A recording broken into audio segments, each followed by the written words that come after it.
श्रीकृष्ण जन्माष्टमीच्या सर्व भाविकांना हार्दिक शुभेच्छा।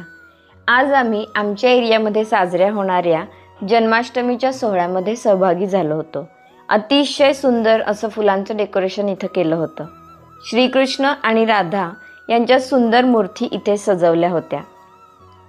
तसेच 108 तांब्यांच्या कलशांमध्ये आंब्याची पाने ठेवून सुंदर डेकोरेशन केलं होतं। आपल्याकडे आंब्यांच्या पानांना खूप महत्त्व आहे, कारण आंबा हे शुभ आणि समृद्धीचे प्रतीक मानले जाते। दर्शनाची खूप मोठी रांग इथे होती। सर्व भाविक अगदी शांतपणे दर्शनही घेत होते। आज इथे बालगोपाळांसाठी वेगवेगळ्या स्पर्धाही घेण्यात आल्या। श्रीकृष्ण आणि गोपिकांचे सुंदर भरतनाट्यम नृत्य इथे आम्हाला बघायला मिळाले। तसेच इथे अन्नदान सेवा, गोसेवा आणि श्री विग्रह सेवा यांसाठी भाविक देणगी देत होते। पुढे श्रीकृष्ण लीलांचे डेकोरेशन केलं होतं आणि फुलांनी सजवलेल्या सुंदर अशा झोपाळ्यावर श्रीकृष्णाचा फोटो ठेवून भाविकांना तो झोपाळा झुलवायला देत होते।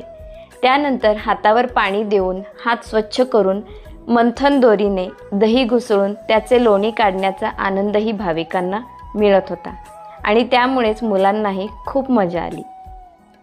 नंतर प्रत्येकाला छोट्या पणतीचा दिवा लावून तुळशीला ओवाळण्याची संधीही मिळत होती।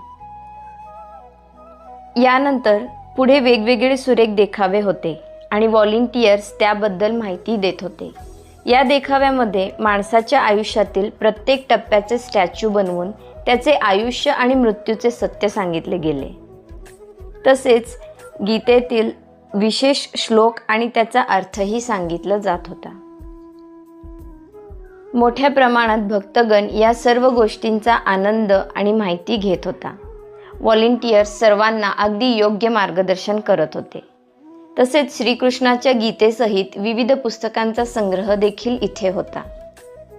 त्यानंतर होममेड स्वीट्स, दागिने व आरतीच्या सुंदर प्लेट्सचा स्टॉलसुद्धा इथे होता आणि नंतर चविष्ट प्रसादाची सोयसुद्धा इथे केली होती, अगदी उत्तम प्रकारे। नंतर बालगोपाळांच्या स्पर्धेचा बक्षीस समारंभ पार पडला आणि सगळ्यात छोट्या श्रीकृष्णाला पहिले पारितोषिक मिळाले। अशा प्रकारे या सोहळ्यात शेवटी एक सुंदर मोरपिसाचा टॅटू काढून आम्ही सोहळ्याचा निरोप घेतला। जय श्रीकृष्ण।